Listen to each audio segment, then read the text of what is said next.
Amém, irmãos? Podem se assentar em nome de Jesus. Nós ainda temos dois assuntos do nosso treinamento hoje, que é a reunião saudável da célula e o projeto Samuel. Mas eu vou fazer um combo aqui, ok? Bem compacto. Por quê? Porque o apóstolo Robert falou que ele não conseguiu falar a segunda parte. Aí eu cedi o outro tempo para ele. Então vou ser bem breve aqui com vocês. Amém? Glória a Deus. Quantos tem a apostila aí? Quantos tem a apostila? Quantos tem a apostila? Eita! Na sua apostila, tem aí, na página 20, a reunião saudável da célula. Aqui eu poderia falar de todo o roteiro, vou colocar aqui tópico a tópico que faz parte da célula. E eu quero enfatizar dois tópicos importantes, que ainda são dificuldades, são pontos de dificuldade para muitos líderes. Então, o apóstolo Paulo, em 1 Coríntios capítulo 14, verso 26, ele nos ensina como que deve ser a reunião para a edificação do corpo. E como que deve ser essa reunião? Vamos ler todos juntos? 1, 2, 3.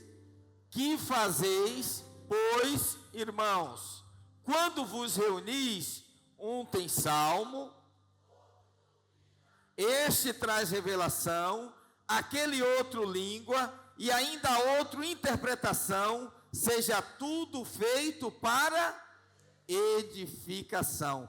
Então veja, a nossa reunião de célula, apesar de ser uma reunião informal, não pode ser superficial. Toda vez que nós nos reunimos, tem que ter como objetivo o quê? A edificação. Um vai orar, outro vai profetizar, um tem uma palavra de Deus, outro tem uma canção que toca, e no final todos são edificados. E aí nós temos uma pessoa importantíssima nesse processo, que é o líder. E o que é o líder? É o pregador da célula? Diga não. O que é o líder? É o conferencista? Diga não. O líder é um facilitador. O que é o líder? Então diga assim, o líder é um facilitador. Vamos, todos digam, o líder é um facilitador. CTL na veia, hein? Qual é o primeiro desafio do líder, irmãos? Qual é o primeiro desafio do líder? Vencer a tentação de pregar na célula. A gente achava antigamente que pregar era uma coisa difícil, mas é só dar oportunidade, meu irmão. O líder lê assim: onde estiver 2 ou 3 reunidos em meu nome, pregai para ele. E ele quer pregar, mas o líder tem que vencer essa tentação de se tornar um pregador, e ele ser apenas um facilitador, alguém que está ali para quê? Para conduzir os irmãos no ápice da célula, que é o compartilhamento. Então, para isso, ele precisa estudar o suprimento, mas ele precisa também preparar o coração, porque o líder, além de um facilitador, ele é um incendiário. Começou a reunião, tem que aquecer o coração das pessoas. Como é que você aquece o coração? Glória a Deus, irmãos, estamos aqui hoje, Deus nos trouxe hoje aqui, que bom que você veio. Nunca você vai começar a reunião assim, dizendo: hoje foi um dia tão quente, né? Estava ruim o trânsito. Vocês não tomaram café, não? Nunca fazendo assim. Sempre, glória a Deus, aleluia, confessando a palavra, sempre declarando palavras de fé. Vamos lá, começou a reunião da célula. A reunião da célula tem uma liturgia. A reunião da célula tem uma rotina. E essa rotina, ela está estabelecida, ela está desenhada lá no suprimento semanal que nós enviamos para os líderes de célula. Lá no suprimento tem tudo o que ele precisa fazer. E aí, o que ele precisa fazer? Primeira parte, quebra-gelo. Primeira parte. O quebra-gelo você pode fazer quando tem visitante e quando não tem. Mas quando tem, ele é imprescindível. O quebra-gelo não precisa ser uma atividade demorada, não precisa ser um jogo, uma disputa, um enigma que demanda inteligência, nada disso. O quebra-gelo é uma pergunta simples para interação. Um papelzinho com um versículo bíblico para alguém ler. Então, você tem alguns quebra-gelos, você tem que ter na sua mente preparados para qualquer momento. Chegou um visitante lá, então você vai fazer um quebra-gelo. Irmão, se você tivesse um superpoder, que poder você gostaria de ter? Aí começa, né? Eu queria ter o poder de me teletransportar. Eu queria ter o poder de, estender a mão assim e congelar as coisas. Aí cada um vai falar a sua coisa. Você pergunta, você fala o seu, pergunta para os irmãos que estão em volta e deixa o visitante para o final. Entendeu? Em quantas casas você já morou na vida? Por quê? A neurociência diz que as pessoas chegam no ambiente carregando a carga de pensamento da realidade que elas viveram. Ela pode estar preocupada, teve um dia pesado, e tudo aquilo está borbulhando na mente dela. Como é que você desconecta a pessoa daquela cadeia de pensamento que está amarrado na sua mente? Você tem que fazer uma pergunta, tipo assim, pergunta para a pessoa assim, me diz o número do seu celular de trás para frente. Você apaga tudo da mente dela e põe ela dentro do seu ambiente, entendeu? Trouxe ela para dentro, e ali ela está pronta para você começar algo novo na vida dela. Então a primeira coisa é o quebra-gelo, ok? Segundo, nós temos um momento de louvor. Terminou o quebra-gelo, vamos louvar ao Senhor. Poucas células têm a graça de ter um violonista, de ter um músico, de às vezes até ter um cantor afinado. A maioria das nossas células às vezes são até desafinadas, né? Mas Deus aceita o perfeito louvor, né? A maioria das células são aqueles irmãos que ou canta ou bate palma. Se ele cantar e bater palma junto, um vai sair errado. Sou eu travo. Vamos bater palma, eu tenho que parar. Vamos cantar, eu tenho que parar de bater palma. Não consigo fazer os dois. Coordenação não dá. Então a maioria de nós usamos o quê? O recurso mecânico. Coloca lá a música do YouTube. Irmão, se você usa o YouTube, você tem que ter cuidado de separar as músicas antes. Por quê? Às vezes no final da música ou no início da música entra a propaganda. E aí está todo mundo louvando lá. Nós estamos aqui louvando a Deus. Casas Bahia, promoção 3 vezes sem juros. Acabou. Destruiu a célula, entendeu? Então, o que você faz? Você não tem o YouTube pago, não tem o Spotify pago. O que você faz? Põe a música, já sabe que vai entrar uma propaganda, já programa um irmão para fazer uma oração no final. Fala, irmão, assim que terminar, você começa a orar. Aí você vai lá, abaixa, bota outra música, passa a propaganda para entrar junto. Entendeu o que estou falando? É uma coisa muito simples, mas se você quebrar a dinâmica da célula, o espírito não flui, aí não vai ter edificação, não vai ter compartilhamento, não vai ter aquilo que precisa acontecer. Terminou o louvor, você vai fazer uma coisa chamada confissão da palavra. Isso que nós estamos fazendo aqui, eu declaro que sou. Só que a confissão da palavra é sempre em cima de um texto bíblico. Então vamos dizer que está lá, confissão da palavra, Salmo 23, verso 1. Quantos conhecem Salmo 23, verso 1? Então, todos vão ler na mesma versão. Na nossa igreja, a gente usa revista atualizada. Então, como todos sabem, vamos todos recitar o Salmo 23, verso 1. No 3, 1, 2, 3. O Senhor é meu pastor e nada me faltará. Pronto. Isso não é a confissão. Isso é a leitura do texto. Agora, a confissão, ela vai ser direcionada pelo líder. O que o líder faz? Levanta a sua mão, repita depois de mim. Eu declaro que o Senhor é meu pastor, o Senhor é meu provedor, o Senhor que me sustenta. Eu declaro que na minha vida nada vai me faltar, na minha casa não vai faltar para os meus filhos, não vai faltar na minha empresa, não vai faltar nos meus negócios, porque o Senhor é meu pastor, o Senhor me sustenta, o Senhor me supre, o Senhor me abençoa, em nome de Jesus. Pá, confessou, pegou a palavra, botou na primeira pessoa do singular e declarou na sua vida. Essa palavra entra no seu espírito. Muitos líderes não conseguem fazer a confissão da palavra, até pulam esse momento, mas é importante. Confessar a palavra é vitamina para o seu espírito e é arma contra o inimigo. Amém? Terminou a confissão da palavra, o que nós vamos ter? O resumo da palavra que foi pregada domingo. Então, no suprimento, você tem ali a palavra resumida mesmo. Por quê? Porque ela tem que ser curta. E o líder não deve pregar. Diga comigo, o líder não deve pregar. Ele vai gastar no máximo aí 20 minutos dizendo assim, irmãos, outra coisa, antes da palavra, você tem que fazer um elogio para o culto. Irmão, que palavra foi essa domingo? Meu Deus, o pastor falou sobre o perdão, domingo, nossa, fui tocado demais. Olha o texto que ele leu, vamos abrir aí. E se não perdoardes os vossos inimigos, vosso Pai também não perdoará.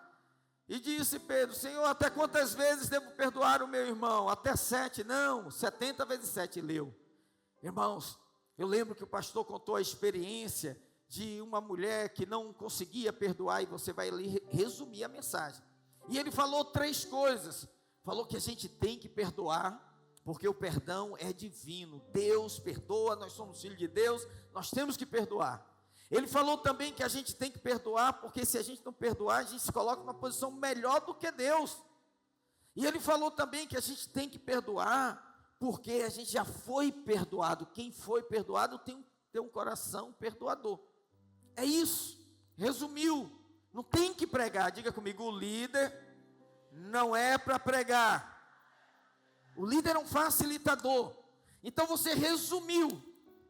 Ali embaixo tem uma sequência de 3 perguntas que são sugestões. Você pode usar as 3, às vezes uma só vai fluir, você pode criar até uma outra. Mas não é pergunta de conhecimento bíblico, não é pergunta teológica, não é pergunta doutrinária, é pergunta de experiência. Falou sobre o perdão, qual é a pergunta? Alan Jaime, você perdoa com facilidade? Não tem certo, não tem errado, ele não tem que estudar para responder essa pergunta. Isso chama-se comer a palavra, praticar a palavra. Você perdoa com facilidade, ele fala, pastor, eu perdoo, mas eu tenho que ver que o cara arrependeu, porque não é assim não. Aí ok, Alan Jaime, eu falo assim, e você, Daniel? Ele fala, pastor, eu fico chateado assim na hora, mas 5 minutos já perdoei, meu coração está leve e tal, sei o quê. Aí eu olho lá para o outro lado, falo, Rafael, você se identifica mais com aquele que tem que ter arrependimento para perdoar, ou você já vai perdoando igual o Daniel? Entendeu? Não precisa ser na sequência assim, e você, e você, e você, e você, e você, senão fica muito monótono o compartilhamento. É um bate-bola aqui, ali e tal, e você vai guardando. Aí o líder é tentado, porque ele falou uma coisa que não está de acordo. Não, irmão, você não vai pregar, deixa ele falar, você só vai corrigir no final. Aí o irmão falou, não, eu estou certo ou errado? Segura aí, daqui a pouco a gente fala. Vamos ouvir aqui o Alexandre. Alexandre, como é que é para você isso? Aí ele emite lá, como é que é na vida dele, a experiência, entendeu? Uma pergunta que sempre vai ser boa na hora da célula. Desses 3 tópicos, qual que mais falou com você? Porque cada um ouviu algo de Deus em um momento da mensagem. Sempre tem essa pergunta. Olha, o pastor falou sobre 3 coisas: dar por necessidade, dar com alegria e dar com sacrifício. O que mais tocou você? Aí eu falo, dar com alegria, eu sinto muita alegria em dar.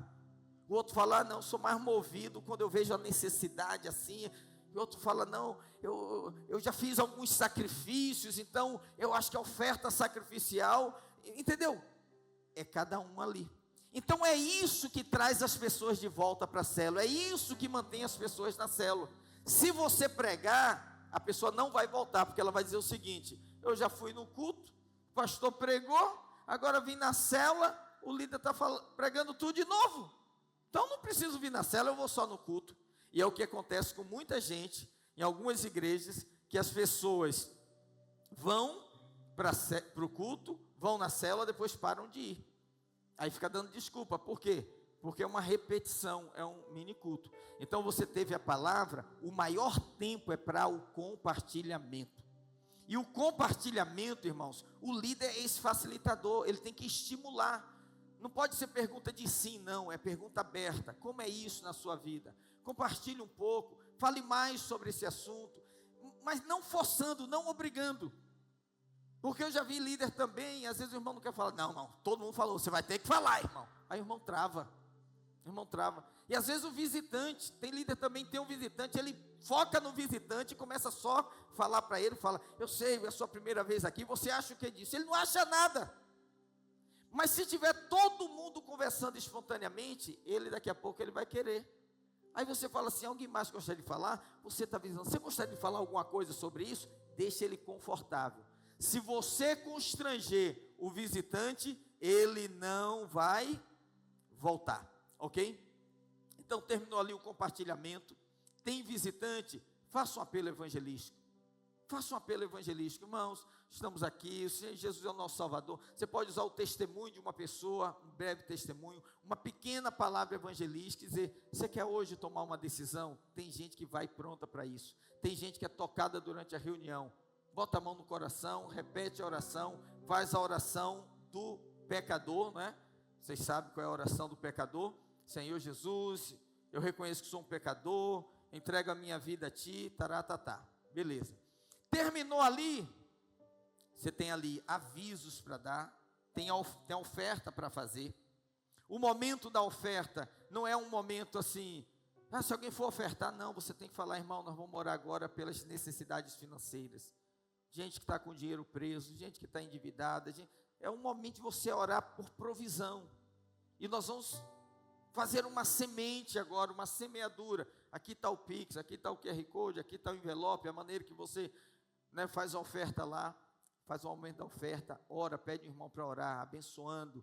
Senhor, essa semana, um desafio aqui, no outra semana vai ter testemunho daquilo. Dê os avisos, praticamente a célula terminou. Aí muita gente usa 2 horas de célula e depois o lanche. Não, o lanche está dentro do tempo da célula. Entendeu? Vamos dizer assim, o lanche está dentro do tempo da célula. Tem que ter tempo para lanchar. O lanche é importante, por quê? Porque reunião de crente tem que ter comida. Diga, reunião de crente tem que ter comida. E o lanche não termina abruptamente. Um cafezinho com biscoito de maisena ajuda as pessoas a prolongarem ali que elas vão marcar para sair, vão se encontrar, entendeu? Vão trocar ideias, vão gerar vínculos. Então esse momento é muito importante. Fez a escala do lanche, irmão, você não vai levar pastel para fritar na casa do anfitrião. Entendeu? Você não vai levar comida para preparar lá. Lanche de célula tem que ser coisa simples. Tem anfitrião que sai disso, sai desse padrão. Mas não pode ser também uma competição entre os irmãos. Você trouxe o quê? Bife à milanesa. Vou trazer salmão com molho de maracujá semana que vem. Não é isso. Você pode um dia fazer um jantar especial, mas é lanche simples. É um salgadinho, um pão, um bolo, alguma coisa que pode pegar com a mão, que pode comer com descartável, que não vai deixar a casa do anfitrião engordurada, não vai deixar um ambiente bagunçado, coisa simples, entendeu? Passou ali na padaria, pegou lá um pacote de batata frita, serviu um refrigerante, tem coisa simples, coisa simples. Não pode ser competição, não pode ser coisa que bagunça a casa, que dá trabalho para preparar, tem que ser lanche pronto, um sanduíche frio, coisas assim. Quem está entendendo o que eu estou falando? Amém? E para você não esquecer isso que é o fundamental, o roteiro da célula é isso. Mas as duas coisas que eu vejo que as células têm mais dificuldade é confissão da palavra e compartilhamento. Então, a gente preparou uma música, até o nosso irmão Hélio, cadê o irmão Hélio? Está aqui, preparou uma música para nós, solta essa música aí, com o vídeo lírico para todo mundo cantar, onde ela diz que o líder não deve pregar. Aleluia! CTL na veia, se você não aprender aqui, meu irmão, mas estão pegando, amém? Glória a Deus, aleluia, amém? Diga para esse líder que está do seu lado assim, não pregue, não tire o tempo dos irmãos de compartilhar, amém? Pastora Rê, vamos falar do projeto Samuel.